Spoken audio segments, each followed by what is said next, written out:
মদ বইয়া নিয়ে দেয়, নেশার ট্যাবলেট বইয়া নিয়ে বেশি আছে না নাই, হিরোইন নিয়ে বইয়া দেয়, গাঞ্জা নিয়ে বইয়া দেয়, কোন জায়গায় বিক্রি করিয়া দেয়, ওই খাওয়া আর বইয়া নেওয়া, দেখাই দেওয়া, বিক্রি করা সব হারাম, সমান গুনাহ, সমান গুনাহ। এইসব আজেবাজে কাজে আমাদের সমাজের যুবকেরা আসে না নাই?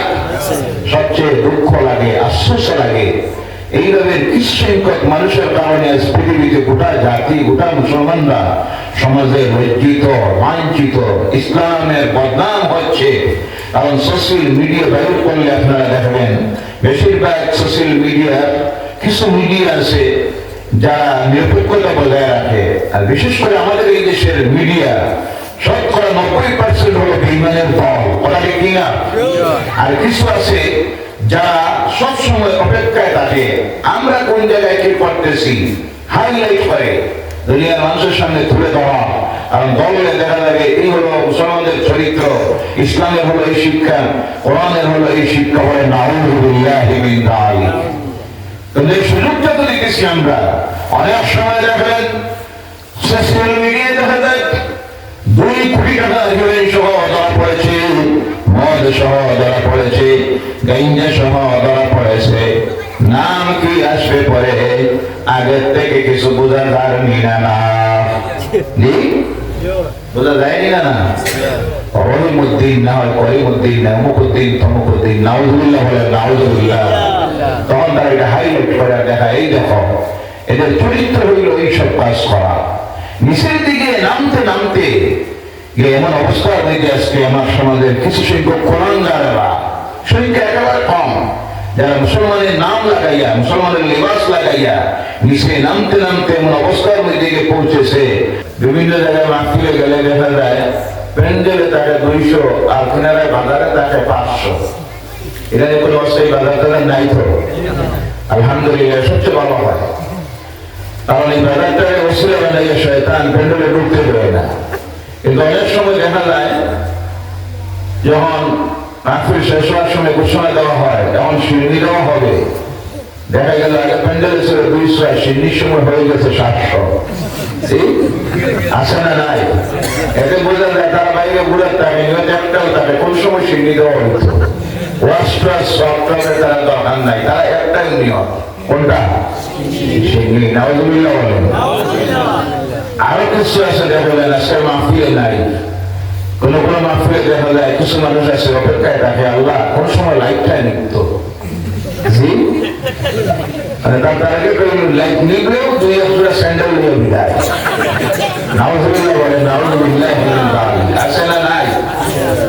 যার কারণে পরে মাহফিল শেষ হওয়ার পর দেখা যায় অনেকের বড় বড় দোকান নাই, তো স্যান্ডেল নাই, হাজার হাজার মানুষ তারা বিভিন্ন মাহফিলে।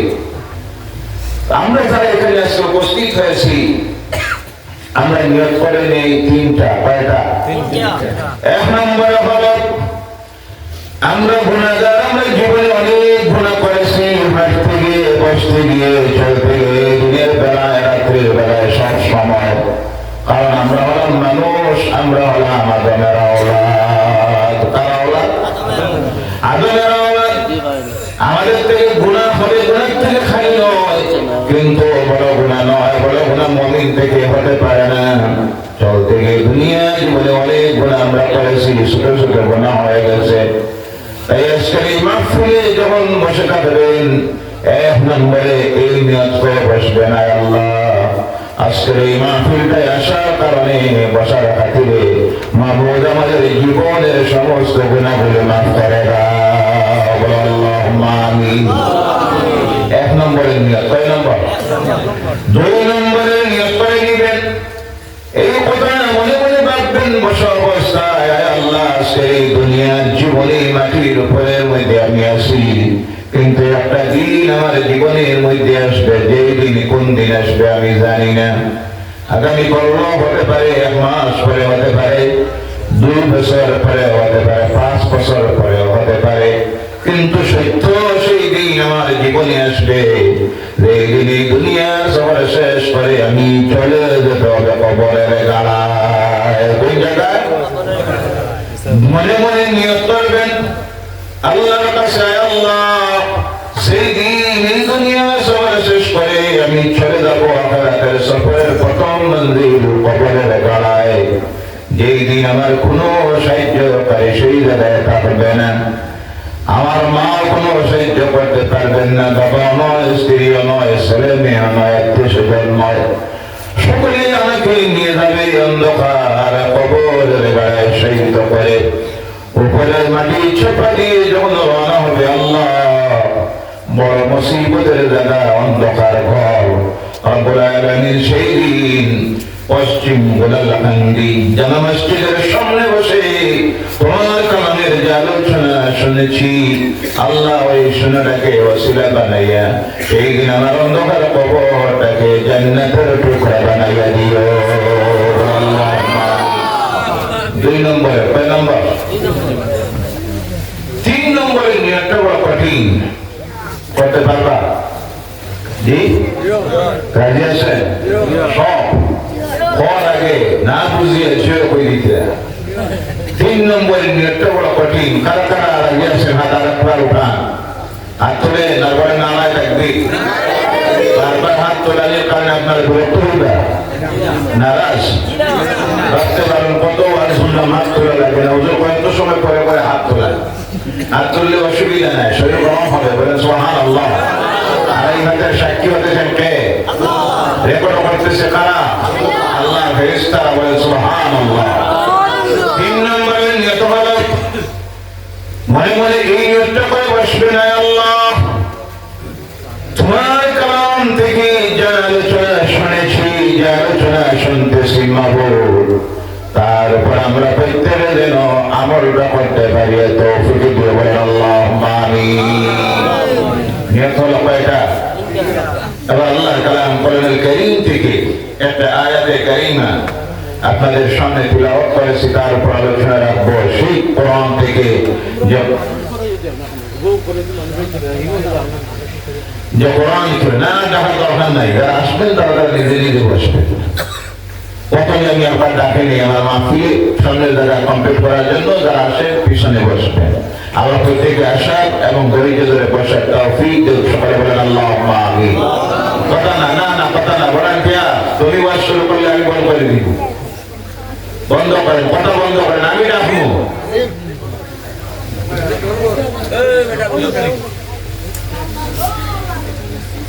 আপনার আগে একটু চাপাই আসে, সামনে খালি জায়গাটা আবার পুরা পাবেন। সময় নষ্ট করতেছেন আপনারা।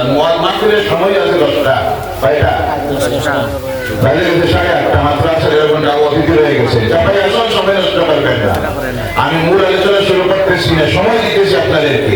যারা বাইরে আছেন, ঘরে আছেন, মাহফিলে আসার জন্য তাড়াতাড়ি প্রত্যেকে জেনে এসে যান। আল্লাহ যেন বসার তৌফিক দেয়। সকালে বলেন আল্লাহুম্মা আমিন। এখানে বসে আছেন আল্লাহ রহমতের ছায়ায়, জান্নাতের বাগানে, বলে সুবহানাল্লাহ। এই জমিন, যে জমিনের উপরে বসে আছেন, ওই জমিন একদিন আল্লাহর কাছে তোমার জন্য সাক্ষী দিবে। সুবহানাল্লাহ বলেন। যেই দিন জমিন থেকে বিদায় হয়ে যাবেন, সেই দিন এই জমিন আল্লাহর কাছে সাক্ষী দিবে, আল্লাহ এই বাচ্চাটা কয়বার এসে গেছে। আমি তো শুরুর আগে বলছি সামনে দিয়ে বাচ্চা দিবা না, এটা বেয়াদবি হয়। সামনে থাকতে হবে মুরব্বী শ্রেণীর মানুষ, এরপরে যুবকরা, এর পিছনে দিতে হবে বাচ্চা। লা ইলাহা ইল্লাল্লাহ, লা ইলাহা ইল্লাল্লাহ, লা ইলাহা ইল্লাল্লাহ মুহাম্মাদুর রাসূলুল্লাহ সাল্লাল্লাহু আলাইহি ওয়াসাল্লাম। অনেকে সম্ভবত আপনারা সামনে আসতে বয়ে লাগতেছে, মনে মনে ভাবতেছেন মনে হয় আসার নামাজ রয়েছে, নামাজ শেষ হয়ে গেছে, এই ডর নাই। বলেন আলহামদুলিল্লাহ। কিছু মুসলমান আছে না নাই নামাজ পড়ায়? আছে না নাই? শুক্রবারে যাবেন মসজিদে, আগে চলে যায় না, সামনে 2-3টা খালি আছে, বাড়িতে নামাজ শুরু করে দেয়। আছে না নাই? কারণ দেখে জমাত শেষ হয় বাজে 12টার ঘুম পায়। আগে যদি যাই বাদাল জুম্মা ও পড়া লাগবো 4 রাকাত, জুমার সুন্নতার 2 রাকাত। আর সম্ভবত কালেকশন নাই তো। আচ্ছা, পরে পরে অতিথি দিনে আসবেন, কালেকশন করবেন। কালেকশন কেমন না অনেকে দাঁড়াইয়া মফিলে ঢুকে না, আল্লাহ আল্লাহ কোন সময় নাম ধরে ডাক দিবা বলে 1000 দেয়, এই বয়ও নাই। আমি কালেকশন করি না, আপনাদের জানা আছে। পরবর্তীতে অতিথি আসবেন, এটা আবার আগে বই দিয়ে বাদে যতটুক যা সম্ভব হয় পরবর্তীতে, যেমন আল্লাহর ঘরের জন্য কিছু সাহিত্য চাওয়া হবে, এটা সম্ভবত মক্তব্য কিছু আপনারা সহযোগিতা দিবেন পরবর্তীতে। এমন কিন্তু না, চাপাই আসেন এবং মহব্বতে বলেন লা ইলাহা ইল্লাল্লাহ, লা ইলাহা ইল্লাল্লাহ, লা ইলাহা ইল্লাল্লাহ, মুহাম্মাদুর রাসূলুল্লাহ সাল্লাল্লাহু আলাইহি ওয়াসাল্লাম। মাহফিলটা সম্ভবত যদি এখানে লেখা নাই, আমি হাত ভাবে যাচ্তেছি, মাহফিলের ব্যবস্থা দিয়েছেন বিশেষ করে যুবক ভাইয়ারা, তারা কি না রিসিপশন যারা করতেছে, মাহফিল পরিচালনা করতেছে, এরা সব যাচ্তেছে যুবক ভাইয়ারা। আল্লাহ তাদের হায়াত দারাজ করে দেবেন, আল্লাহুম্মা আমিন। আগামী দিনে এই যারা বড় বড় মাহফিল যাতে দিতে পারে, আল্লাহ যারা তৌফিক দেয় বলেন, আল্লাহুম্মা আমিন। আজকে আমাদের সমাজের মধ্যে পরিবর্তন আসতেছে, যত দিন যাইতেছে পরিবর্তন আসতেছে সমাজে। আমাদের সমাজের মানুষগুলি বুঝতে পারতেছে, বিশেষ করে যুবকেরা বুঝতে পারতেছে এই পৃথিবীতে আজকে যে আমাদের যে দুরবস্থা তৈরি হয়েছে, যেদিকে আমরা যাই মায়ের আর মায়ের যাইতেছি, নির্যাতিত, অত্যাচারিত, লাঞ্ছিত, বঞ্চিত, বিভিন্ন ষড়যন্ত্রের শিকার হচ্ছি। এর 1 নম্বরের কারণ হলো আমাদের বদামলির কারণে। কিসের কারণে? আল্লাহ এটা দিতেছে না। আল্লাহ পাকের প্রতি দোষারোপ করে লাভ নাই। আমরা অনেক সময় মনে মনে ভাবি সম্ভবত মুসলমান হওয়ার কারণে আল্লাহ আমাদের উপরে এইসব জবাব বালিয়াত দিতেছেন। আল্লাহ বলছেন না না, আমাকে দোষারোপ করে লাভ নাই। কোরআনুল কারীমের মধ্যে আল্লাহ রাব্বুল আলামিন বলছেন, ওয়া মা আসাবাকুম মিন মুসিবাতিন ফাবিমা কাসাবাত আইদিকুম। তোমাদের উপরে যে সমস্ত মুসিবত আসে, গজবাত আসে, এই সব তোমাদের নিজের হাতের কামাই। এটা কার? আমাদের নিজের হাতের কামাই। আমরা যে কাজ করি, দুনিয়া আল্লাহ নাফরমানিয়াত করি, এর কারণে আল্লাহ বিভিন্ন গজবাত বালিয়াত আল্লাহ আমাদের উপরে দেয়। প্রশ্ন আসতে পারে, বাকি তারা তো কত আল্লাহ নাফরমানির কাজ করতেছে, তাদের প্রতি আল্লাহর কোনো গজবাত এইভাবে কেন আসে না? নির্যাতনের, অত্যাচারে তারা কেন শিকার হয় না? তার উত্তর হলো আল্লাহ তাদেরকে ছেড়ে দিয়েছে এই দুনিয়ার জীবনের সামান্য সময়ের জন্য। যেদিন কিন্তু ধরবে সেদিন আর সেটা সম্ভব হবে না। কিন্তু তোমার আমার প্রতি রব্বুল আলামিনের মহব্বত আছে, মায়া আছে, যার কারণে 1 নম্বরে আল্লাহ যে নিয়ামত তোমাকে আমাকে দিয়েছে, সেই নিয়ামতের নাম হলো ঈমান। কোনটা? ঈমান নামের নিয়ামত আল্লাহ আমাদেরকে দিয়েছে। দুনিয়ার সবচেয়ে বড় নিয়ামত আল্লাহ আমাদেরকে সেই সৌভাগ্য নসিব করেছে। আমরা জবান বলে পড়েছি, পড়ুন আমার সঙ্গে, লা ইলাহা মুহাম্মাদুর রাসূলুল্লাহ, আশহাদু আন লা ইলাহা ইল্লাল্লাহ ওয়াহদাহু লা শারীকা লাহু ওয়া আশহাদু আন্না মুহাম্মাদান আবদুহু ওয়া রাসূলুহু। ওই যে শাহাদাতাইন পড়লাম, কালিমা তাইয়্যিব পড়লাম, পরে বিশ্বাস করেছি এর নাম হলো ঈমান। এর চাইতে বড় মূল্যবান নিয়ামত আল্লাহর জমিনে আর নাই। তাহলে ঈমান না থাকলে কোনো কাজ, ভালো কাজ আল্লাহর দরবারে কবুল হয় না। যার কারণে কাফির, মুশরিক, ইহুদি, নাসারা, নাস্তিক, তাদের মুনাফিক, তাদের কোনো ইবাদত আল্লাহর দরবারে কবুল হবে না, কারণ তাদের নাই ঈমান। কি নাই? সেই নিয়ামত আল্লাহ আমাদেরকে দিয়েছে, বলেন সুবহানাল্লাহ। 2 নম্বরে দুনিয়ার সর্বশ্রেষ্ঠতম নবী সাইয়্যিদুল আম্বিয়া ওয়াল মুরসালিন, খাতামুন নবিয়্যিন, নূরের নবী জনাব মুহাম্মদুর রাসূলুল্লাহ সাল্লাল্লাহু আলাইহি ওয়াসাল্লামের উম্মত হওয়ার সৌভাগ্য আল্লাহ আমাদেরকে দিয়েছেন, বলেন সুবহানাল্লাহ। নবীরা পর্যন্ত আল্লাহর কাছে দোয়া করেছেন, আল্লাহ নবীনা বানাইয়া আখির জামানার নবীর উম্মত যদি হইতাম কত সৌভাগ্য হতো। সুবহানাল্লাহ। আমরা কোনো দোয়া করতে হয় নাই, আল্লাহ সেই সৌভাগ্য আমাদেরকে দিয়েছে।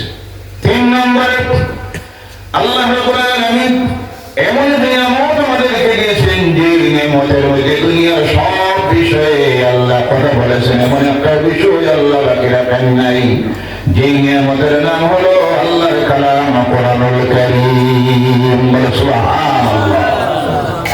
3টা নিয়ামত আমরা পেয়েছি, সেই 3টা নিয়ামতের সঙ্গে যদি সুসম্পর্ক লাগাইয়া রাখতে পারি তাহলে এই দুনিয়া আমাদের চাইতে সম্মানী ইজ্জতি আর কোন জাতি হতে পারবে না। সুবহানাল্লাহ।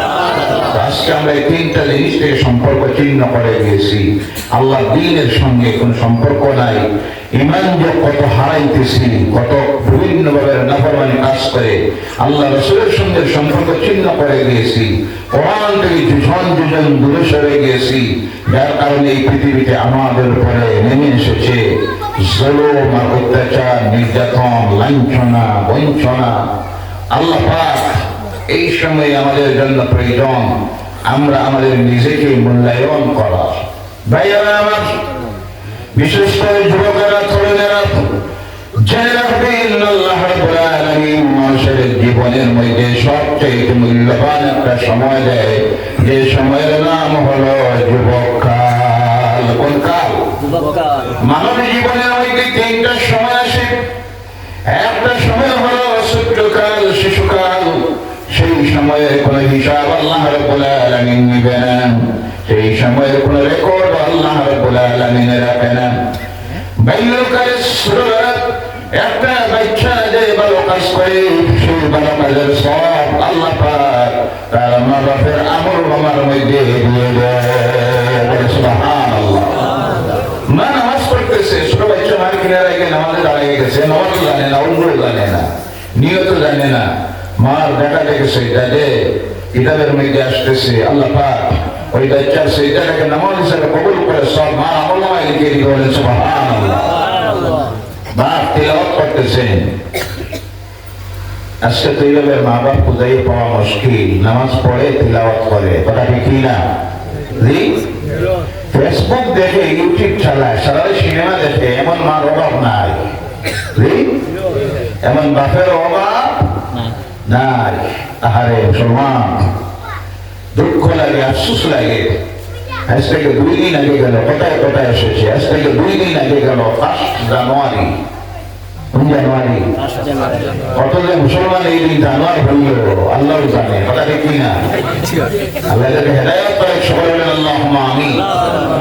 ও মুসলমানেরা, যেই সময় তোমার ভাই বোনেরা লক্ষ লক্ষ ফিলিস্তিনিরা পুরো আকাশের নিচে জালিমেরা বোমা হামলা করতেছে, প্রতিদিন শত শত নিরপরাধ ফিলিস্তিনিদেরকে শহীদ করতে জান্নাতে পৌঁছাইয়া দিতেছে, পৃথিবীর বিভিন্ন প্রান্তে গুনার কারণে হোক আর যে কোনো কারণে আল্লাহ পাক নির্যাতনের শিকার করে লক্ষ লক্ষ মুসলমান বিলুহারা, খানি নাই, ঘর জায়গা নাই। সেই সময় তথাকথিত নামদারি কিছু নাফরমান মুসলমানেরা 5 জানুয়ারির রাত্রিতে বোমা ফাটাইতেছে আর মাইক বাজাইয়া গান গাইতেছে, মদ পান করতেছে, নাচতেছে। নাউযুবিল্লাহ বলেন।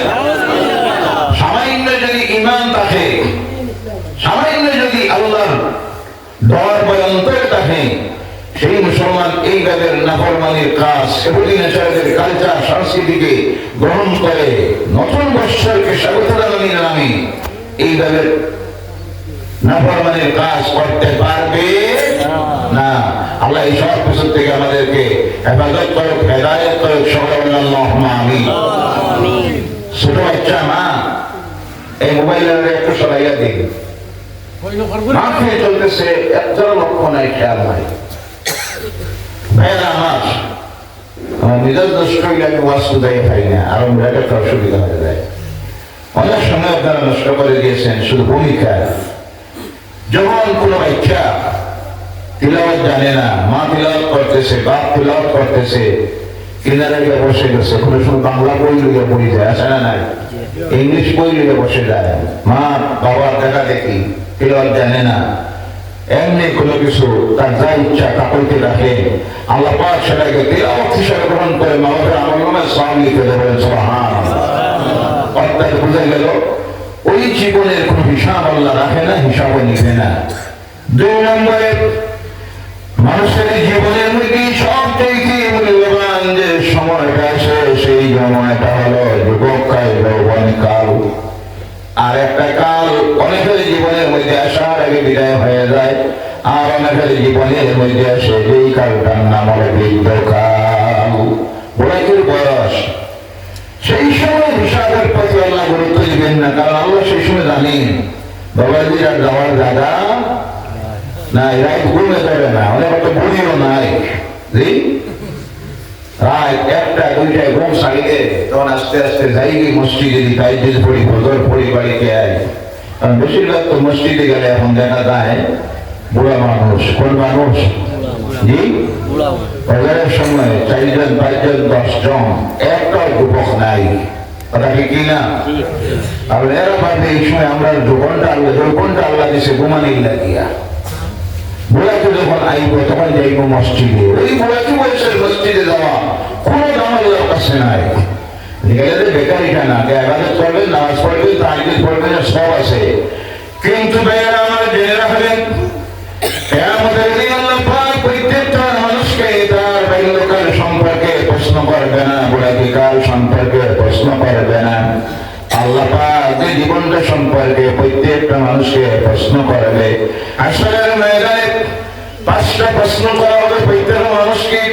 যত সময় সেই প্রশ্নের উত্তর দিতে পারবে না, এক কদম আগের দিকে অগ্রসর হওয়া সম্ভব হবে না। এর মধ্যে একটা প্রশ্ন হবে, ও আমার বান্দা, ও আমার বান্দি, তোমাকে আমি যৌবন কাল দিয়েছিলাম, জওয়ানকে কাল দিয়েছিলাম, তোমার সেই কালটাকে তুমি কি কাজের মধ্যে ব্যয় করেছ? এই জবাব আমরা প্রত্যেকে দিতে হবে কার কাছে? কার কাছে? সেদিন সেখানে কোনো মাধ্যম থাকবে না। কোর্টে গেলে ওকিল সব কথা বলে, আসামি দাঁড়ায়, সেই দিন এই কোনো সিস্টেম থাকবে না। সরাসরি আল্লাহ তার কুদরতের সূরতে হাশরের ময়দানে বসবে আর সরাসরি কথা বলবে তার বান্দা-বান্দীর সঙ্গে। প্রশ্ন যা করার আল্লাহ করবেন, জবাব আপনি আমি দিতে হবে। সেই দিন যেদিন আল্লাহ নবীরা আল্লাহর সামনে যাইতে ভয় হবে, মানুষ নবীদের কাছে যাবে সুপারিশ পাওয়ার জন্য নবীরা বিভিন্ন অজুহাত দেখাবেন, আল্লাহর ডরে আর ভয় বলে সুবহানাল্লাহ। সেই ময়দানে আমরাও যাওয়া লাভ করি না? না, সব কথা বলেন, সব জমিদার সাহেব, চৌধুরী সাহেব, পীর সাহেব, মৌলানা সাহেব, যে সব হন না কেন, সেই দিন গোলাম হিসাবে ওদের সামনে, আল্লাহর সামনে হাজির হতে হবে, জবাব দিতে হবে। এই চিন্তা যদি আমাদের ভিতরে চলে আসে, সেই ব্যক্তি দুনিয়ায় আল্লাহর নাফরমানি করা সম্ভব হবে না। তো আমার যুবকেরা, এর জন্য আল্লাহ রাব্বুল আলামিন তার কালাম কোরআনুল কারীমের মধ্যে জানাইয়া দিতেছেন, সুম্মা লা তুসআলুন্না ইয়াউমাইযিন আনিন নাঈম। সেই দিন আল্লাহ রাব্বুল আলামিন তোমাদেরকে তার প্রত্যেকটা নিয়ামত সম্পর্কে প্রশ্ন করবেন। সমস্ত নিয়ামতগুলি সম্পর্কে একটা করে, বান্দারে তো সম্পদ দিয়েছিলাম, কি কাজে লাগাইলে? সৌন্দর্যতা দিয়েছিলাম, কি কাজে লাগাইলে? ঘোড়ার কণ্ঠস্থল দিয়েছিলাম, কি কাজে লাগাইলে? জানকি দিয়েছিলাম, কি কাজে লাগাইলে? আওলাদ দিয়েছিলাম, কি কাজে লাগাইলে? প্রত্যেকটা নিয়ামত সম্পর্কে আল্লাহ প্রশ্ন করবেন। প্রতিটি মানুষ আল্লাহর কাছে সেই দিন জবাব দিতে হবে। ও আমার যুবকেরা, তরুণেরা, একটাবারে চিন্তা করুন, আমাদেরকে যখন আল্লাহ জিজ্ঞাসা করবেন আমরা কি জবাব দিব?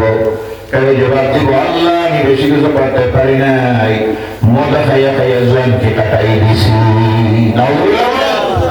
এমন যুবক আছে না? নাই? জি, খাওয়াটা এখন খাওয়াটা ডিরেক্ট চাইতে ইনডাইরেক্ট বেশি, ডিরেক্ট চাইতে ইনডাইরেক্ট বেশি। মদ বইয়া নিয়ে দেয়, নেশার ট্যাবলেট বইয়া নিয়ে বেশি, আছে না? নাই? হিরোইন নিয়ে বইয়া দেয়, গাঁজা নিয়ে বইয়া দেয়, কোন জায়গায় বিক্রি করিয়া দেয়। ওই খাওয়া আর বইয়া নেওয়া, দেখাই দেওয়া, বিক্রি করা, সব হারাম, সমান গুনাহ, সমান গুনাহ। এইসব কাজে আমাদের সমাজের যুবকেরা আছে না? নাই? সবচেয়ে দুঃখ লাগে, আফসোস লাগে, এইভাবে সংখ্যক মানুষের কারণে আজ পৃথিবীতে গোটা জাতি গোটা মুসলমানরা সমাজে লজ্জিত লাঞ্ছিত ইসলামের বদনাম হচ্ছে। কারণ সোশ্যাল মিডিয়া ব্যবহার করলে আপনারা দেখবেন বেশিরভাগ সোশ্যাল মিডিয়া কিছু মিডিয়া আছে যারা নিরপেক্ষতা বজায় রাখে, আর বিশেষ করে আমাদের এই দেশের মিডিয়া শতকরা 90% হলো বেঈমানের দল, ওরা কি না? আর কিছু আছে যারা সবসময় অপেক্ষায় থাকে আমরা কোন জায়গায় কি করতেছি হাইলাইট করে দুনিয়ার মানুষের সামনে তুলে দেওয়া। কারণ দলে দেখা যাবে এই হলো মুসলমানদের চরিত্র, ইসলামের হলো এই শিক্ষা, কোরআনের হলো এই শিক্ষা, বলে নাউযুবিল্লাহি মিন যালিক। কিন্তু এই সুযোগটা তো দেখেছি আমরা অনেক সময় দেখবেন সোশ্যাল মিডিয়ায় দেখা যায় 2 কোটি টাকা হিরোইন সহ ধরা পড়েছে, মদ সহ ধরা পড়েছে, গাঁজা সহ ধরা পড়েছে। নাম কি আসবে পরে আগের থেকে কিছু বোঝা যায়নি না বোঝা যায়নি না করিমউদ্দিন না হয় করিমউদ্দিন না অমুকুদ্দিন তমুকুদ্দিন নাউজুবিল্লাহ বলে নাউজুবিল্লাহ। তখন তারা এটা হাইলাইট করে দেখা এই দেখো এদের চরিত্র হইল এইসব কাজ করা। নিচের দিকে নামতে নামতে এমন অবস্থার মধ্যে আজকে আমার সমাজের কিছু সংখ্যক কোরআনদারেরা সংখ্যা একেবারে কম, যারা মুসলমানের নাম লাগাইয়া মুসলমানের লেবাস লাগাইয়া নিচে নামতে নামতে এমন অবস্থার মধ্যে পৌঁছেছে বিভিন্ন সময় দেখা যায় সামল চরিত্র পর্যন্ত ধরা পড়ে। আছে না নাই? নাউজুবিল্লাহ বলেন। নারী দর্শন, পরের স্ত্রী, পরকীয়া প্রেম, পরের স্ত্রীর সঙ্গে অবৈধ সম্পর্ক স্থাপন করে নিজের ঘরে পৌঁছে 2-3টা বাচ্চার মা থইয়া ওই মেয়ের স্ত্রী 2-3টা বাচ্চার মা বলে অনেক সময় যায় গিয়ে। আছে না নাই? নাউজুবিল্লাহ বলেন। ও মুসলমানেরা একবার চিন্তা করুন অবস্থাটা আমাদের কি চলতেছে আর তারা কি করার চেষ্টা করতেছে। আজ করিমগঞ্জ হয়ে গেল মরুভূমি। আমি নাম বুঝাই পাই না, জনভূমি স্ত্রীর ভূমি। আরে বললাম ঢাকা আচ্ছা যাই হোক, একবার হাসবেন না, দেখেন অবস্থাটা কি চলতেছে। ও মুসলমানেরা সেই সময়ে আমরা চরিত্র ঠিক করার প্রয়োজন, আল্লাহর দিকে ফিরে আসার প্রয়োজন না নাফরমানির দিকে যাওয়ার প্রয়োজন? আল্লাহর দিকে ফিরে আসার যখন প্রয়োজন আমরা যাইতেছি কোন দিকে, কোন রাস্তায় রওনা করেছি। ও আমার মুসলমানেরা, আল্লাহ রাব্বুল আলামিন দুনিয়ার সর্বশ্রেষ্ঠ জাতি আমাদেরকে তৈরি করেছেন।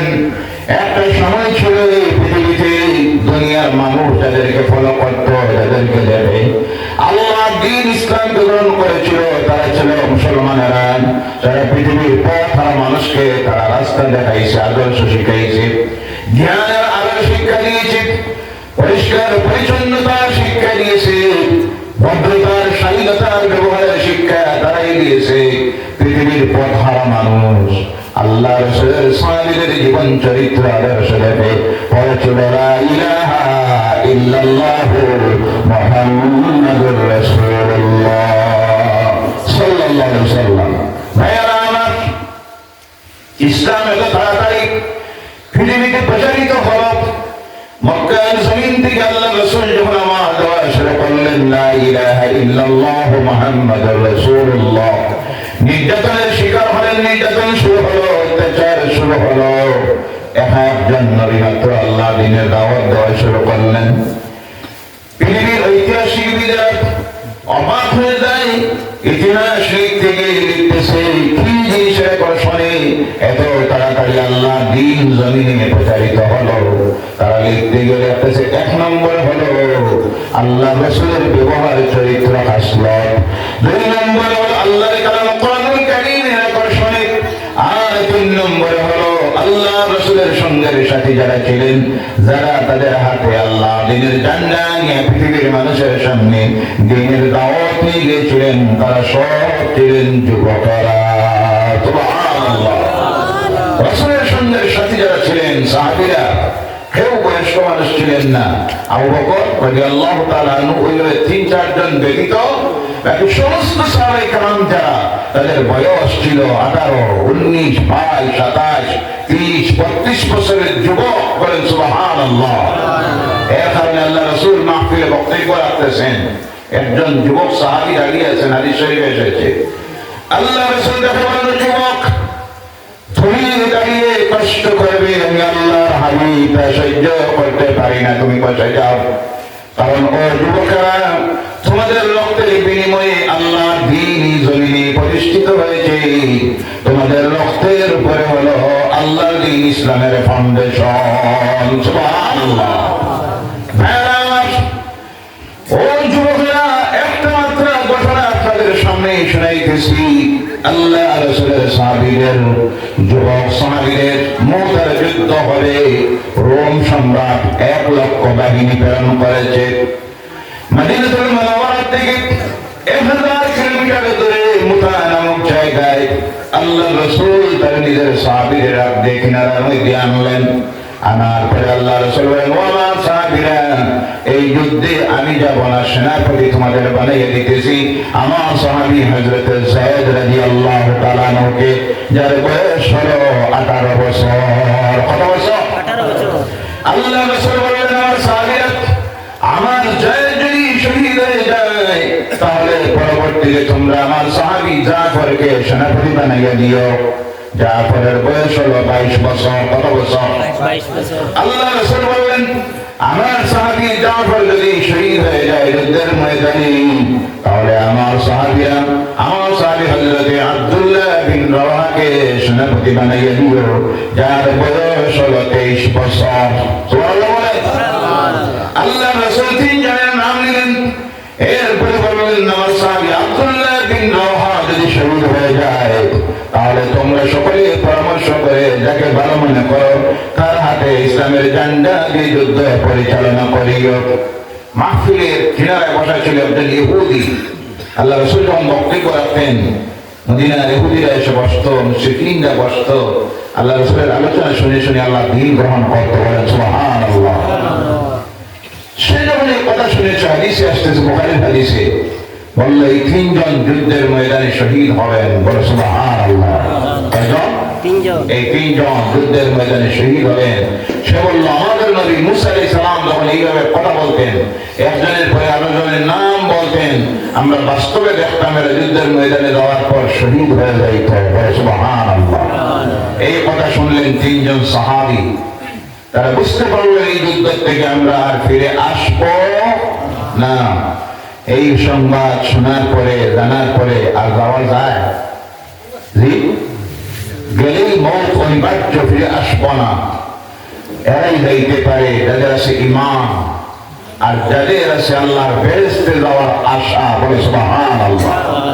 আমরা এই দুনিয়ায় এসেছি শুধু খাওয়ার জন্য নয়, বাঁচার জন্য নয়, শুধু চাকরির জন্য নয়, ব্যবসার জন্য, রুজি রোজগারের জন্য নয়। এটা তো হলো প্রয়োজনীয়, আনুষঙ্গিক মানবীয় প্রয়োজন। মানুষ হিসাবে দুনিয়ায় বাঁচতে গিয়ে মানুষের প্রয়োজন আছে খাবারের, কাপড় চোপড়ের, বাসস্থানের, গাড়ির, স্ত্রীর, ছেলে মেয়ের। এটা মানবীয় প্রয়োজন। কিন্তু এই সব আমাদের মূল উদ্দেশ্য, টার্গেট নয়। মুমিন এই দুনিয়ায় আসার পরে তার টার্গেট একটা হয়ে যায়, আল্লাহকে সন্তুষ্ট করা আর আল্লাহর জান্নাতে যাওয়া। ঠিক কিনা? আমাদের এই দুনিয়ায় আল্লাহ দিয়েছেন একটা উদ্দেশ্যে, আর আমাদের উদ্দেশ্য হতে হবে 2টা। কয়টা? আল্লাহ কি জন্য দিয়েছেন? আল্লাহ বলছেন, ওয়া মা খালাকাতুল জিন্না ওয়াল ইনসা ইল্লা লিয়াবুদুন। আল্লাহু আকবার। আমি মানুষ তোমাদেরকে আর জিন্নাতকে তৈরি করেছি একটা মাত্র আমার উদ্দেশ্য, যে উদ্দেশ্যটা হলো আমি আল্লাহর ইবাদত করা। আল্লাহর উদ্দেশ্য হলো ইবাদত, আর আমাদের উদ্দেশ্য হলো 2টা। একটা হলো আল্লাহকে খুশি করা আর আল্লাহর জান্নাতে যাওয়া। এর জন্য আমরা যেদিন দুনিয়ায় এসেছি মুমিন ঈমান এনেছি, আমাদের জান আর মাল খরিদ করে নিয়েছেন আল্লাহ। এর জন্য আল্লাহ বলছেন, ইন্নাল্লাহ ইশতারা মিনাল মুমিনিনা আনফুসাহুম ওয়া আমওয়ালাহুম বিআন্না লাহুমুল জান্নাহ। আল্লাহু আকবার। মুমিনদের জান এবং মালকে আমি আল্লাহ খরিদ করে নিয়েছি, বিনিময়ে তাদেরকে দিব আমার জান্নাত। বলে সুবহানাল্লাহ। আমাদের এই দুনিয়া আশা টার্গেট হলো বেহেশতে যাওয়া। কোন জায়গায়? কথা বলেন কোন জায়গায়? দুজকে আমরা যাইতে চাই না ভাইয়েরা আমার। এর জন্য যদি টার্গেট হয়ে যায় জান্নাতে যাওয়া, তিনজন সাহাবীর নাম আল্লাহ রাসূল বললেন, আমার সাহাবীরা বাড়িতে যাও, গিয়ে নিজের পরিবার থেকে বিদায় নিয়ে আসো। হযরত যায়েদ রাদিয়াল্লাহু তাআলা বললেন, ইয়া রাসূলুল্লাহ সাল্লাল্লাহু আলাইহি সাল্লাম, আমার তো বাড়িতে যাওয়ার দরকার নাই, কারণ আমার মা নাই, বাবা নাই, ছোটবেলা থেকে আপনার ঘরে আমি লালিত পালিত হয়েছি। আল্লাহ রাসূলের খালিদ পুত্র ছিলেন হযরত যায়েদ, আপনি অনুমতি দিয়েছেন আমি চলে যাব। হযরত জাফর রাদিয়াল্লাহু তাআলা বাড়িতে গেলেন, নিজের স্ত্রীকে বললেন, ও আমার স্ত্রী, আল্লাহ রাসূল আমাকে যুদ্ধের ময়দানে যাওয়ার নির্দেশ দিয়েছেন সেনাপতি বানিয়ে। তবে আমার স্ত্রী, তুমি জেনে রাখো, এই যুদ্ধের ময়দান থেকে আমি আর ফিরে আসব। স্ত্রী পিছন দিক থেকে ডাক দেন, ও আমার স্বামী, একটু দাঁড়াও, তোমার চেহারাটা জীবনের শেষ একটা দেখেনি। হযরত জাফর বলেন, আমার স্ত্রী, তুমি আমাকে ডাকতে সময় নষ্ট করিও না, কারণ এই মুহূর্তে আমার নাকের মধ্যে আসতেছে আল্লাহর জান্নাতের সুঘ্রাণ। জোরে বলেন সুবহানাল্লাহ। স্ত্রী হাত তুলেছেন, ভয় চলে আসতেছে, স্ত্রী হাত তুলেছেন, দোয়া করতেছেন আল্লাহর কাছে, আয় আল্লাহ, আমার স্বামীকে সুস্থ সবল ভাবে যুদ্ধের ময়দান থেকে তুমি ফিরাইয়া আনিও। হযরত জাফর নিজের হাতে তরবারি দিয়া স্ত্রীর হাতের মধ্যে তরবারির উল্টা দিকটা দিয়া দাঁড়ালো, যে দিক নয়, আঘাত করেন মৃদুভাবে, আর বললেন, আমার স্ত্রী হাত নামাও, দোয়া করে লাভ হবে না। আল্লাহ রাসূল আমার পরে কেশর সেনাপতি হবেন নাম বলে দিয়েছেন। এই যুদ্ধ থেকে আমি ফিরে আসবো না, আমি চাই শহীদ হয়ে আল্লাহর জান্নাতে চলে যাব। সুবহানাল্লাহ। ও যুবক ভাইরা, তরুণেরা, একটাবার খেয়াল করেন, ঈমান কারে হয় আর মুমিনের টার্গেট আল্লাহ জান্নাত যেমন হয়ে যায়, দুনিয়ার কোনো কিছু তাকে আটকাইতে পারে না। আল্লাহ সন্তুষ্টির জন্য যা করতে হয় তখন তা করতে রাজি হয়ে যায়। বলেন সুবহানাল্লাহ। হযরত আব্দুল্লাহ বিন রাওয়াহা বিবাহের তখন হয়েছে একদিন, একদিন স্ত্রীর কাছে গিয়ে বলে, আমার স্ত্রী, আল্লাহ রাসূল আমাকে সেনাপতি বানিয়ে দিয়েছেন যুদ্ধে যাওয়ার জন্য, এবার আমি যুদ্ধে রওনা হয়ে গেলাম, তোমার কাছ থেকে বিদায় নিলাম, তোমার কোনো হক আমি আদায় করতে পারলাম না, তবে জেনে রাখো এই যুদ্ধের ময়দান থেকে আমি আর ফিরে আসবো না। সুবহানাল্লাহ, সুবহানাল্লাহ। স্ত্রী ডাকলেন, ও আমার প্রাণের স্বামী, একটাবার তুমি ফিরে দেখো আমার দিকে, এখনো ভালোভাবে তোমার চেহারাটা আমি দেখতে পারি নাই, তুমি আমার চেহারাটা দেখো নাই, তোমার সঙ্গে আমার কোনো কথাবার্তা ভালোভাবে হয় নাই। যুদ্ধের ময়দানে গেলে তুমি শহীদ হয়ে যাও, কিয়ামতের দিন তোমাকে আমি স্বামী হিসাবে কিভাবে চিনব, আর তুমি আমাকে স্ত্রী হিসাবে কিভাবে চিনবা? হযরত আব্দুল্লাহ বিন রাওয়াহা বলেন, ও আমার প্রাণ স্ত্রী, এই মুহূর্তে তোমার দিকে ফিরে তাকানোর সময় আমার নেই। আমি যদি তোমার দিকে ফিরে তাকাই আর তোমার সৌন্দর্যতায় মুগ্ধ হয়ে যদি কিছু সময়টাকে আমি নষ্ট করে দেই, আল্লাহর জান্নাতে যাইতে আমার দেরি হয়ে যাবে। সুবহানাল্লাহ। রওনা হয়ে গেছে মুতার ময়দানে, মদিনা থেকে 1000 কিলোমিটার দূরে। সেই সময় পৃথিবীর সবচেয়ে শক্তিশালী বাদশা ছিল রোম সম্রাট। সাহাবায়ে কেরাম সেই ময়দানে হাজির হয়ে দেখেন 1 লক্ষ মোকাবিলার জন্য এসেছে, আর আল্লাহ রাসূলের সাহাবীরা হলেন 3000। কয় হাজার? মোকাবিলা হবে 1,03,000। আলোচনা হলো, কিছু সংখ্যক সাহাবীরা বললেন যুদ্ধকে মুলতবি করে দেওয়া হোক, এদের সঙ্গে মোকাবিলা করা লাভ হবে না। কিছু সংখ্যক পরামর্শ দিলেন, আল্লাহ রাসূলের কাছে খবর পাঠানো হোক, আমাদের সাহায্যের জন্য আরো যেন সাহাবীদেরকে পাঠিয়ে দেওয়া হয়। সর্বশেষে হযরত যায়েদ, হযরত জাফর, হযরত আব্দুল্লাহ বিন রাওয়াহা রায় দিলেন, ও আল্লাহ রাসূলের সাহাবীরা ফিরে যাওয়ার প্রয়োজন নাই, সাহায্যের জন্য খবর দেওয়ার প্রয়োজন নাই, কারণ এই ময়দানে যদি আমরা শহীদ হয়ে যাই কোনো অসুবিধা নাই, কোনো লস নাই, বিনা হিসাবে আল্লাহর জান্নাতে চলে যাব। সুবহানাল্লাহ। আর বিজয়ী হয়ে যদি ফিরে যায়, আল্লাহর কাছে গাজী হিসাবে নাম লেখা থাকবে। সুবহানাল্লাহ বলেন। এর নাম হলো ঈমান, এর নাম ঈমান যুদ্ধ শুরু হয়েছে। ভাইয়েরা আমার, আল্লাহ রাসূলের সাহাবী হযরত যায়েদ যুদ্ধের ময়দানে শহীদ হয়ে গেলেন। আল্লাহ রাসূল মদিনাতুল মুনাওয়ারার মসজিদুন নববীর মধ্যে বসে আছেন, সামনে সাহাবায়ে কেরামদেরকে নিয়ে বসে আছেন। আর মদিনার মসজিদ থেকে গোটা যুদ্ধের ময়দানের অবস্থা আল্লাহ রাসূল দেখতেছেন। সুবহানাল্লাহ। আমার রাসূলের এই দেখার ক্ষমতা ছিল কিনা? এই ক্ষমতা দিয়েছিলেন কে? আল্লাহ। আর রাসূল বলেন সুবহানাল্লাহ। দেখার ক্ষমতা আছে না নাই? আমার রাসূলের এই দেখার ক্ষমতা আছে না নাই? আছে।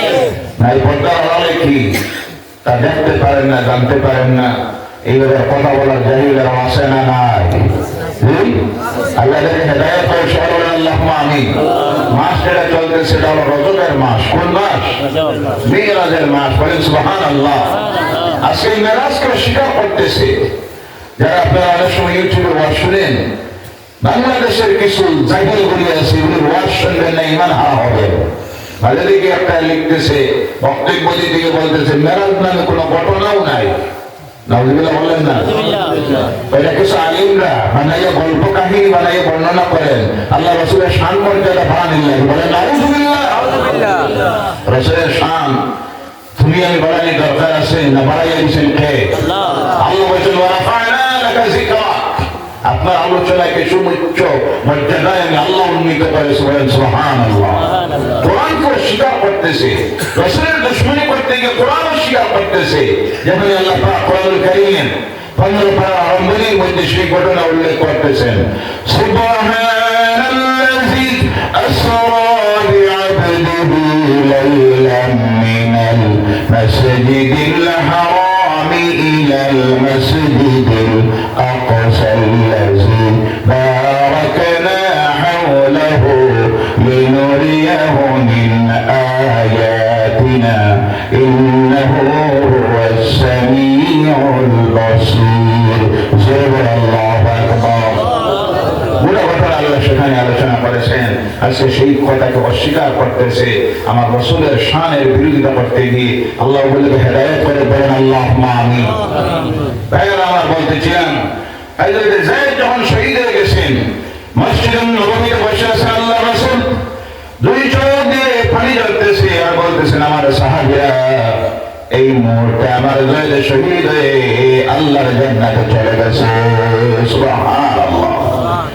1000 কিলোমিটার যুদ্ধের ময়দানে যা সংগঠিত হচ্ছে, মদিনায় বসে বসে নূরের নবী সব দেখতেছেন। এবার ডান্ডা নিয়েছেন হযরত জাফর রাদিয়াল্লাহু তাআলা আনহু। হাদিসের মধ্যে আসতেছে যুদ্ধ করে গিয়ে প্রথমে ডান হাত কাটা গেছে, বাম হাত দিয়ে ইসলামের ডান্ডা তুলে ধরেছেন। বাম হাত যখন কাটা গিয়েছে, হাদিসে আসতেছে দুই হাতের কাটা দুই টুকরা দিয়ে সিনার সঙ্গে আল্লাহ দ্বীনের ইসলামের ঝান্ডা তুলে ধরেছেন। বলেন সুবহানাল্লাহ। ও যুবকেরা, একটা বার দেখো তুমি আমি কি করতেছি, আল্লাহ রাসূলের যুবক সাহাবীরা আল্লাহ দ্বীনের জন্য কি করেছিলেন।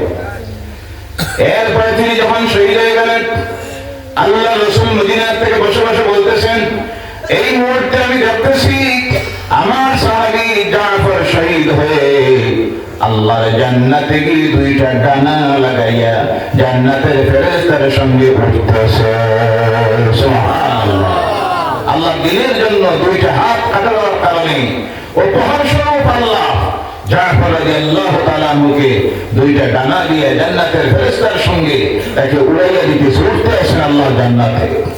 জান্নাত হাতে নিলেন হযরত আব্দুল্লাহ বিন রাওয়াহা, তিনি শহীদ হয়ে গেলেন। আল্লাহ রাসূলের চোখ থেকে টকটকে চোখের পানি পড়তেছে আর বলতেছেন আমার সাহাবীরা এই মাত্র আমি দেখতেছি যুদ্ধের ময়দানে আমার সাহাবী আব্দুল্লাহ বিন রাওয়াহা শহীদ হয়ে আল্লাহ জান্নাতে চলে গেছে। বলো সুবহানাল্লাহ। এবার আল্লাহ রাসূল বললেন এই মুহূর্তে মুসলমানেরা পরামর্শ করে ঝান্ডা ইসলামের এমন একটা মানুষের হাতে ছুড়ে দেবে যেই ব্যক্তি হলো আল্লাহর তরবারি, আল্লাহ ওনাকে উপাধি দিবেন সাইফুল্লাহ। তখন সাহাবীরা এখনো কাউকে নেতৃত্ব দেন নাই, কিন্তু আল্লাহ রাসূল আগে থেকে বলে দিয়েছেন এই মুহূর্তে যার হাতে ঝান্ডা যাবে তার হাতে ইসলামের ইসলামের বিজয় আসবে। কিছু সময় পর আল্লাহ রাসূল বলেন, এই মাত্র আমি দেখতেছি আমার সাহাবীরা ইসলামের ঝান্ডা হযরতে খালিদ ইবনে ওয়ালিদ রাদিয়াল্লাহু তাআলা আনহুর হাতে তুলে দিয়েছে। সুবহানাল্লাহ। সেই দিন ওনার উপাধি হয়ে গেল সাইফুল্লাহ, আল্লাহর তরবারি। সুবহানাল্লাহ বলেন। এবার যুদ্ধ শুরু হল। 1 লক্ষ বাহিনীর সঙ্গে মোকাবিলা করতেছেন 3000। সামান্য সময়ের পর দেখা যায় যুদ্ধের ময়দানে হাজার হাজার ইসলামের দুশমনদের লাশ যুদ্ধের ময়দান থেকে পালানো শুরু করে দিয়েছে। সামান্য সময়ের ভিতরে আল্লাহ খালিদ ইবনে ওয়ালিদ রাদিয়াল্লাহু তাআলা আনহুর হাতে গোটা সাম্রাজ্য রোমের বিজয়ের ঝান্ডা তুলে দিল। সুবহানাল্লাহ। আমার ভাইরা মুসলমান যুবকেরা, ইসলামের ইতিহাস দেখেন, আপনাদের কারণে আজকে আল্লাহর দ্বীন এই জমিনে প্রতিষ্ঠিত হয়েছে। কিন্তু সেই সময় আমার যুবক ভাইরা আজকে ইসলাম থেকে দুজন দূরে যাওয়ার কারণ হল ইসলামের জ্ঞান না থাকার কারণে, কোরআন হাদিসের জ্ঞান না থাকার কারণে। আর ইহুদি নাসারা লা ইলাহা ইল্লাল্লাহ, লা ইলাহা ইল্লাল্লাহ, জোরে জোরে লা ইলাহা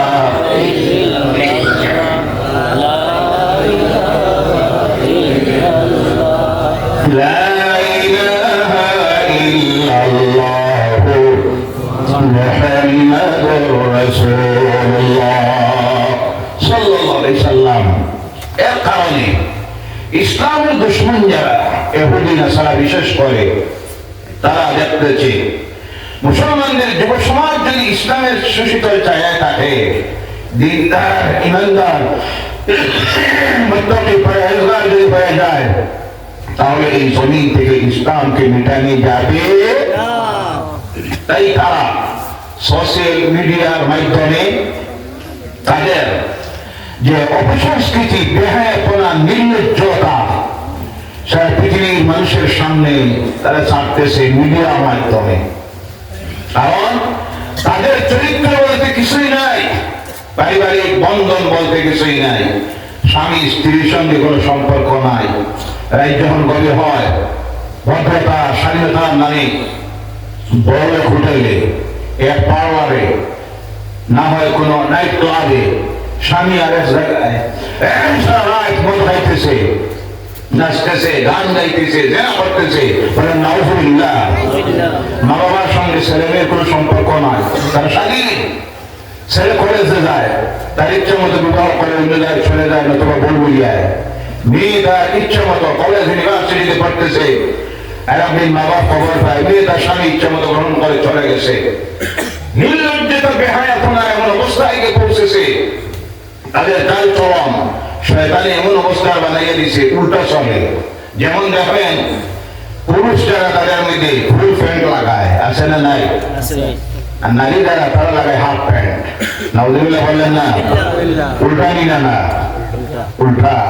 আবার দেখবেন ভদ্রতা স্ট্যান্ডার্ডিটির নামে অনেক সময় ইন্টারন্যাশনাল বিমানবন্দরে দেখা যায় এক একটা হাফ প্যান্ট লাগাইছে, এখানে উড়াতে এক টুকরা নাই, ওখানে এক টুকরা নাই, মানে পাকুয়া কুত্তায় সামলাইয়া নিয়ে গেছে। আছে না নাই? শাক লাগায় দেখবেন, এখানে এক টুকরা নাই, ওখানে এক টুকরা নাই। পুরুষ করে গেঞ্জি লাগায়, শাক লাগায়, পেট গুলো থাকে। মহিলা বলে কাপড় লাগায়, পেট উলঙ্গ। নাউজুবিল্লাহ বলে। শয়তান মাথায় উঠিয়ে কানে পৌঁছায় দেখেন অবস্থা। তারা যখন দেখতেছে আমাদের এই অবস্থা হয়ে গেছে, তখন তারা চিন্তা করতেছে মুসলমানদের যুব সমাজকে কিভাবে ধ্বংস করা যায়। তাই সোশ্যাল মিডিয়ায়, ফেসবুকে, ইনস্টাগ্রামে আর কিছু অনেক কিছু আছে, এর মধ্যে তারা তাদের অশ্লীলতা বেহায়াপনাকে ছাড়ে। আর আমার সমাজের কিছু যুবকেরা সারা রাত্রি এর মধ্যে কাটাইয়া দেয়, আছে না নাই? আল্লাহ এদেরকে হেদায়েত করে, সকলে বলেন আল্লাহুম্মা আমিন। এই সমাজের যুবকেরা এই রাস্তায় যাওয়ার কারণ হলো ইসলামের জ্ঞানের অভাব। কিসের অভাব? ইসলামী জ্ঞানের অভাবের কারণে। অভাব তো এই হওয়ার কারণ হল আমাদের সমাজের মধ্যে শিক্ষার সবচেয়ে বড় অভাব। এখন পর্যন্ত পৃথিবীর মানুষ শিক্ষার দিক দিয়ে যখন 100% শিক্ষিত হয়ে গেছে, ইহুদিরা খ্রিস্টানেরা 99%, কোন দেশে 100%। আমাদের প্রতিবেশীর বিভিন্ন জায়গায় বিভিন্ন ধর্মাবলম্বীরা শিক্ষার দিকে যখন অ্যাডভান্স প্রতিযোগিতা করে অ্যাডভান্স হইতেছে, এই সময় এখন পর্যন্ত আমার সমাজের মানুষের কাছে শিক্ষার গুরুত্ব নাই। একদিকে জেনারেল শিক্ষার দিকে অনেক পিছনে। এখন আমরা তুলনামূলক ভাবে আধুনিক বিজ্ঞানের যখন যুগ, স্যাটেলাইটের যুগ, ইন্টারনেটের যুগ, উপগ্রহের মাধ্যমে চন্দ্র অভিযান চালাইতেছে, স্যাটেলাইটের মাধ্যমে পৃথিবী পরিচালিত যখন হচ্ছে, বিজ্ঞানের উন্নতি হতে হতে পৃথিবীর মানুষ, আধুনিক বিশ্বের মানুষ কম্পিউটার ও ল্যাপটপের মাধ্যমে পুরো বিশ্ব পরিচালনা করতেছে, সেই সময় এখন পর্যন্ত আমাদের সমাজে কিছু সংখ্যক মানুষ আছে যারা নিজের ছেলে মেয়েকে স্কুল কলেজ পর্যন্ত যাইতে আসে না? নাই? জি, আপনাদের এলাকায় নাই বা বুঝলাম, বিভিন্ন জায়গায় আছে। শিক্ষার অবস্থা দেখবেন ক্লাস 8, 5, 6, 7, এরপরে নিজের ছেলে মেয়েদেরকে আর স্কুলে যাইতে দেয় না। আর মাস্টার হইয়া লাভ নাই, পেট বাঁচানির আগে চিন্তা করো। নাউজুবিল্লাহ বলেন। এই আধুনিক বিজ্ঞানের যুগে যখন মানুষ প্রতিযোগিতা চলতেছে টিকে থাকার জন্য, সেই সময় এই যে ক্ষুদ্র জ্ঞান দিয়া একটা মানুষ তার দুনিয়ার জীবনে মানুষ হিসাবে, সুস্থ মানুষ হিসাবে, প্রকৃত মানুষ হিসাবে মানবতা রক্ষা করে চলা সম্ভব হবে না। এর জন্য সংক্ষিপ্ত ভাবে বলতেছি, আজকে আমার এই সমাজকে, জাতিকে যদি টিকিয়ে রাখতে হয়, উন্নতির দিকে, অগ্রগতির দিকে যদি নিতে হয়, তাদের সকল প্রকারের ষড়যন্ত্রকে ছিন্ন বিচ্ছিন্ন করে দিয়া নিজের মৌলিক অধিকারকে যদি ছেড়ে আনতে হয়, সংবিধানের দেওয়া অধিকার যদি আদায় করতে হয়, একটা জাতি তৈরি করতে হবে, শিক্ষিত সমাজ যারা প্রতিযোগিতায় তাদের সামনে গিয়ে টিকে থাকতে পারবে। নতুবা জেনে রাখেন, যে ধারাবাহিকতায় এখন আমরা চলতেছি, এইভাবে যদি চলতে থাকি, এই প্রতিযোগিতায় আমরা টিকে থাকতে পারব না। আল্লাহ যেন তৌফিক দেয়, সুস্থ একটা জাতি, শিক্ষিত একটা সমাজ যাতে আমরা গঠন করতে পারি, প্রতিটি ঘরে ঘরে যেন জ্ঞানের আলোকে পৌঁছে, এবং প্রত্যেকে নিজের ছেলে মেয়েকে কম পক্ষে, আমি বলে থাকি গ্রাজুয়েশন, উর্দু যদি এমএ পিএইচডি করাইতে না পারেন, প্রত্যেকটা নিজের ছেলে মেয়েকে একবেলা কম খাইয়া কম পক্ষে বিয়ে পাস করান, তাহলে দেখবেন সমাজের পরিবর্তন আসবে ইনশাআল্লাহ। বলেন ইনশাআল্লাহ। কিন্তু আমরা শিক্ষার চাইতে গুরুত্ব বেশি দেই পেটের খানির দিকে, মাথা চালা ইচ্ছা, সবচেয়ে খানিতে গরম খারা আমরা নেই। সপ্তাহে নাই করে তো 2টা গরুও লাগে, আছে না? নাই? গরু হালাল না হারাম? আর কথা বলেন না কেন? হালাল না হারাম? আল্লাহ হালাল কইছেন না হারাম কইছে? আল্লাহ যেটা কইছেন হারাম আমরা জীবনে মুখে দিব না, আল্লাহ যেটা কইছেন হালাল জিন্দেগিতে ছাড়বো না। কথা ঠিক কি না? আল্লাহ তৌফিক দেন, সবাই বলেন আল্লাহুম্মা আমিন।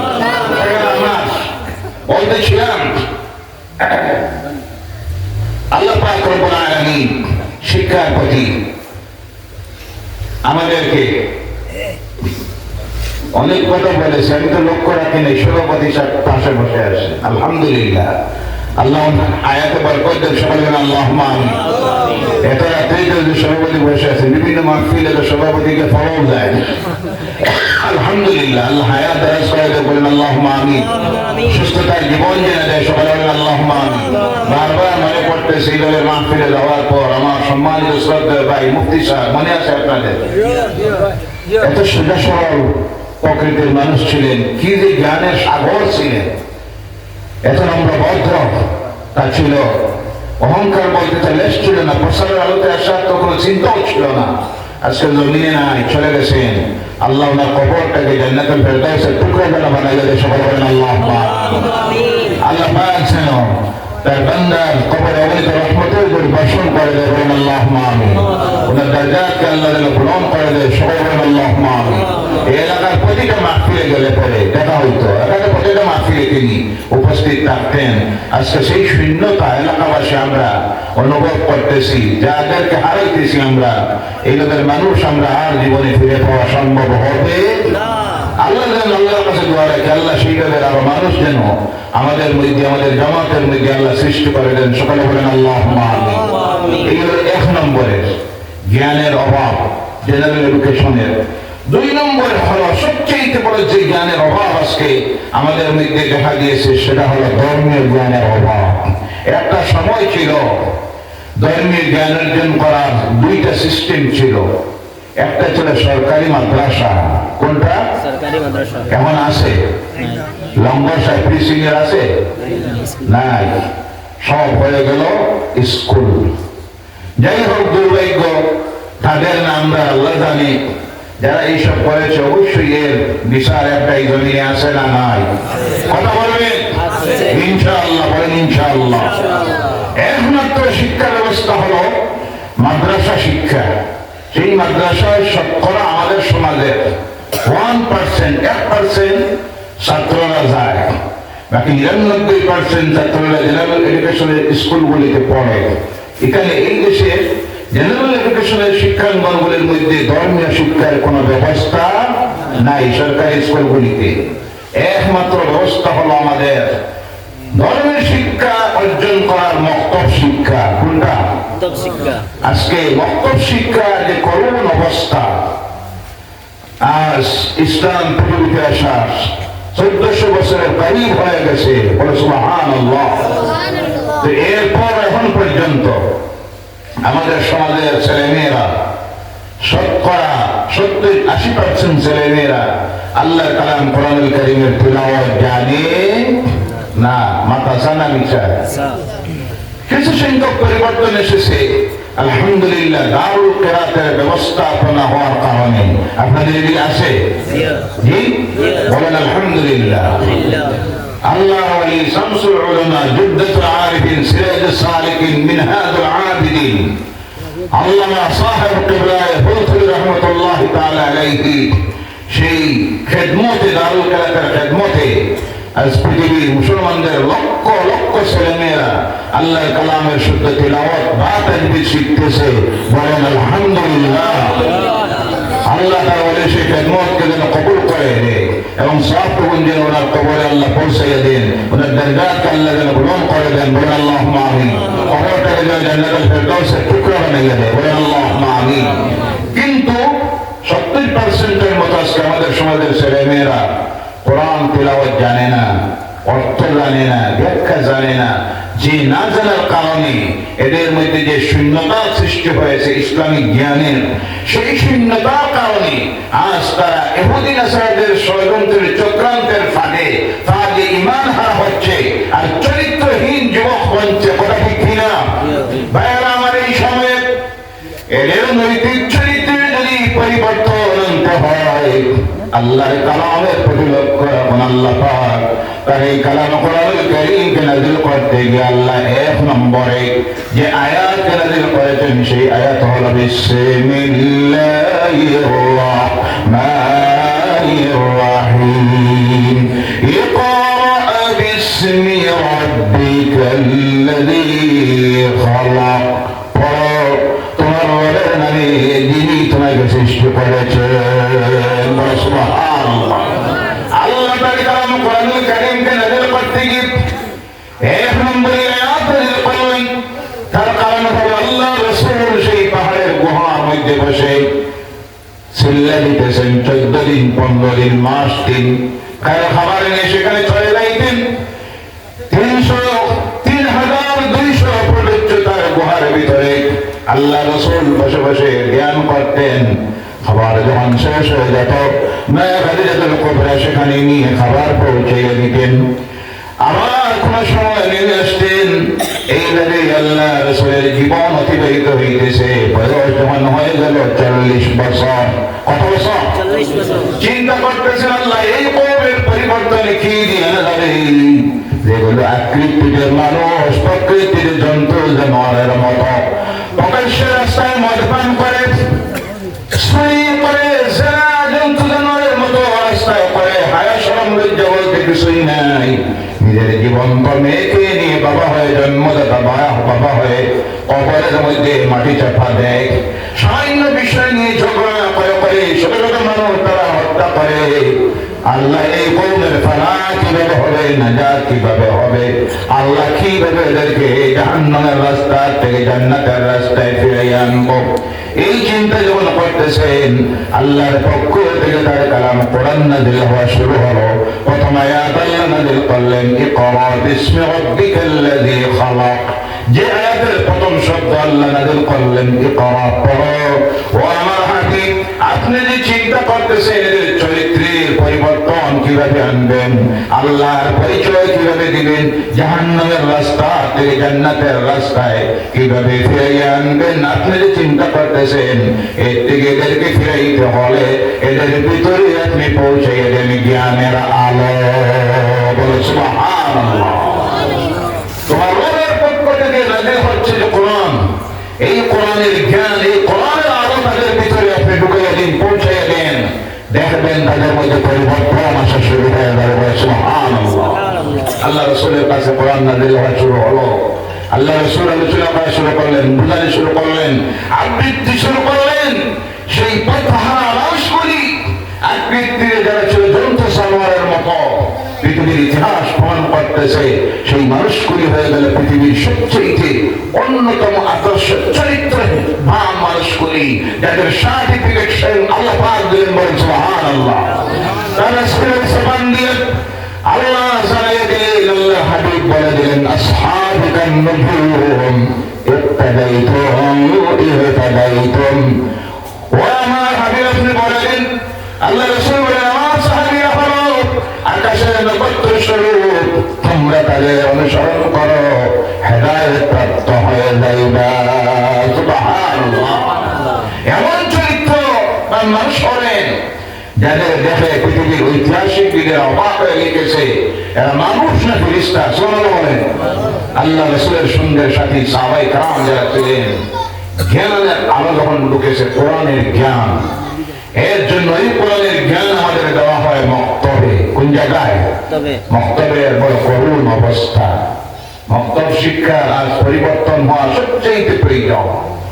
মক্তব শিক্ষাই হল আজকে আমাদের মূল পুঞ্জি। ইমান, ইসলাম, কোরআন, পাক, নাপাক, ওযু, গোসল, এখানে যা শিখবে তা নিয়ে মওত পর্যন্ত দুনিয়ার জিন্দেগিতে চলতে হয়। কথা ঠিক কিনা? কিন্তু আফসোস, এক নম্বরে হয় অনেক জায়গায় প্রথমে যোগ্য শিক্ষকের অভাব। কারণ যোগ্য শিক্ষক রাখতে গেলেই মানুষ চিন্তা করে যোগ্যতা সম্পন্ন একজন আলেম যদি ইমাম রাখতে হয়, মক্তবের শিক্ষক রাখতে হয়, কমপক্ষে বেতন দিতে হবে 15,000। কত হাজার? 15,000। চিন্তা করছে, ইয়া আল্লাহ, এই কি অবস্থা পূর্বে শুরু করলাম। কত দিতে হবে? 15,000। হইলে রোজ পড়ে 500 টাকা। কত টাকা? 500 টাকা দেওয়া যাইব? সম্ভব নয়। মোবাইলের রিচার্জ মাসে লাগে কয় টাকা? একটা মোবাইলে কত লাগে? আপনারা মনে করেন মোবাইল ফোন নাই, আলহামদুলিল্লাহ না আছে। এক বলে 3টা। কয়টা? 3টা। জামাই নাই, বহু কিছু আছে, আছে না নাই? আহারে ভাইয়েরা আমার,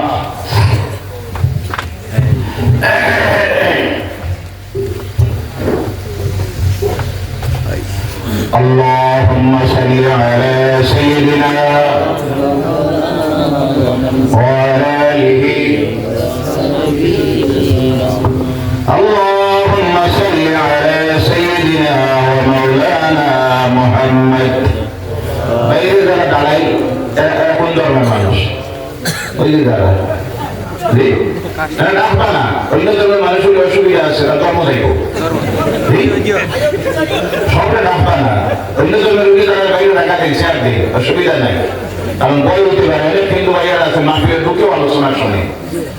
ত্রিপুরা গেলে দেখি, বা মাঝে আমার কিছু প্রোগ্রাম ছিল ত্রিপুরা আগরতলা থেকে 2 ঘন্টার রাস্তা, বিশালগড়, উদয়পুর, সোনামুড়া, অনেক হিন্দু ভাইয়ারা চতুর্দিকে দাঁড়ায় শুনে ওনাকে প্যান্ডেলে বসে যায়। আমি বললাম যারা ঢুকতে অসুবিধা তাদের বাইরে শেয়ার দেয়, এখানে ওই একটা আছে না জি আমাদের অনেক এখানে উদিকে এবার পিছনে যায়। আল্লাহ প্রত্যেককে আপনারা সবাই আসেন, তাকাই আসেন, বেশি আমরা আলোচনা করবো না, নির্ধারিত সময় আছে। আমার পরবর্তী অতিথি আমার ভাই বিশিষ্ট আলিমুদ্দিন সুবক্তা হযরত মাওলানা জাকির হোসেন স্যার উপস্থিত বক্তব্য রাখবেন। আমি বলতেছিলাম আজকে দেখা যায় মোবাইলের রিচার্জ এক একটা করে কমপক্ষে মাসে লাগে 1000 টাকা। কত টাকা? 1000 টাকা। 3টা মোবাইল থাকলে 1000 টাকা লাগে। ওই টাকা আগে দেওয়া লাগে না বাদে দেওয়া লাগে? আগে। মক্তবের ইমামের বেতন, মসজিদের ইমামের বেতন আগে না বাদে? কিন্তু এই বাদেও দেখ দুঃখ, আফসোস মুসলমানেরা। 2 নম্বরের কারণ হলো মক্তবের ছাত্ররা শিক্ষার দিকে অগ্রসর না হওয়ার কারণ হলো মক্তবে ক্লাস দেওয়া হয় 1 ঘন্টা। কত সময় ক্লাস? বেশিরভাগ শুরু হয় 7টায়, 8টায় শেষ। কেন 7টায় শুরু হয়? এর জন্য মক্তবের শিক্ষক দায়ী নয়। যারা এই বাচ্চাগুলিকে জন্ম দিয়েছে এদের মধ্যে বেশিরভাগ হলো বেনামাজি। মাথা সারা মিশা। বাপের ঘুম 8:30, মা 7:30। মা 7টায় ঘুম থেকে উঠে আস্তে আস্তে বাচ্চার মক্তবে বিদায় দেয়। এই মা যদি দিনদার ইমানদার মক্তবে পরেজগার নামাজি হয়ে যাইত, বাপ যদি নামাজি হয়ে যাইত, এই বাপের ঘুম ছাড়তো। আল্লাহর ঘর থেকে যখন আওয়াজ দেওয়া হতো আসসালাতু খায়রুম মিনান নাওম, বলা ঠিক না? বাপ মসজিদে চলে আসতো, স্ত্রীকে ঘুম থেকে তুলে দিত, বাচ্চা ঘুম থেকে উঠত। এই বাপ নামাজ পড়ে গিয়ে আজ থেকে এই আমল তৈরি করবেন। নামাজ পড়ে গিয়ে যদি আধা ঘন্টা, কত সময়? আধা ঘন্টা বাচ্চাকে নিয়ে বসে বাপ যদি মক্তবের শিক্ষা দেয়, এরপরে যদি মক্তবে আসে, বিকাল বেলায় বাপ করে নাই, ড্রাইভারিতে চলে গেছে, দোকানে চলে গেছে, মাঠে চলে গেছে, কাজে বিভিন্ন জায়গায়, কিন্তু করে আসে মা।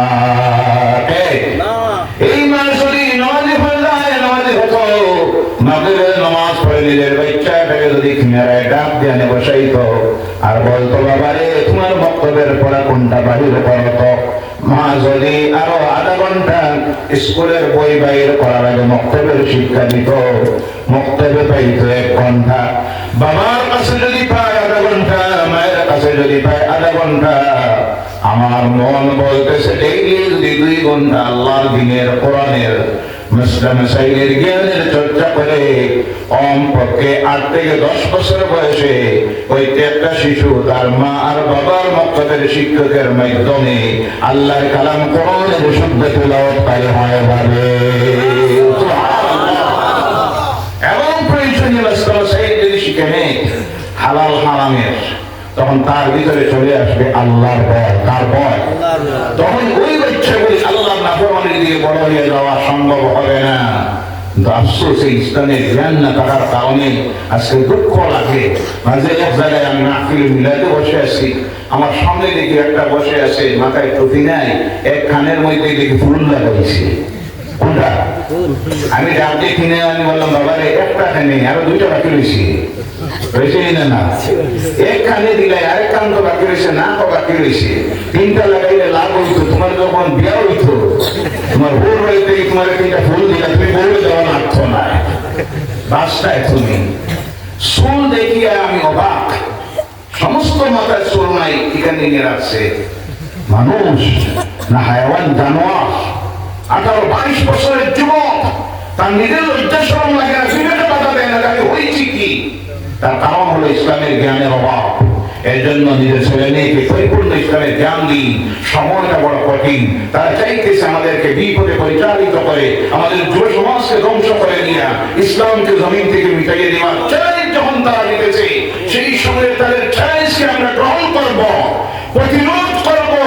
করতে যাওয়ার যুব সমাজকে চরিত্রবান, নৈতিক চরিত্রের পরিবর্তন করে সাহাবায়ে কেরামের আদর্শে নিজের জীবনকে যদি গঠন করতে পারেন, ইনশাআল্লাহ বলেন ইনশাআল্লাহ, যত শক্তি অপশক্তি আসুক, যত ষড়যন্ত্র রচনা করা হোক, সব টিকে থাকতে পারবে যদি হই সংখ্যালঘু। প্রকৃত দিনদার ইমানদার মুমিন যদি হয়ে যেতে পারেন, আল্লাহ অনেক সময় সংখ্যালঘুদেরকে সংখ্যাগুরুর উপরে বিজয়ী বানিয়ে দেন। আল্লাহ বলছেন কাম মিন ফিয়াতিন কালিলাতিন গালাবাত ফিয়াতান কাসীরাতান বিইজনিল্লাহ ওয়াল্লাহু মা'আস সাবিরিন। আমি অনেক সময় ক্ষুদ্র জামাতকে বড় বড় জামাতের উপরে বিজয়ী বানাই দেই। তারা যদি ধৈর্য ধারণকারী হয়, আল্লাহ পাক এই সংক্ষিপ্ত আলোচনার উপরে আমাকে আমল করার, আপনাদেরকে আমল করার জন্য তৌফিক দেয়। সবাই বলেন আল্লাহুম্মা আমিন। علينا إلا البلاغ وآخر دعوانا الحمد لله رب العالمين السلام عليكم ورحمة الله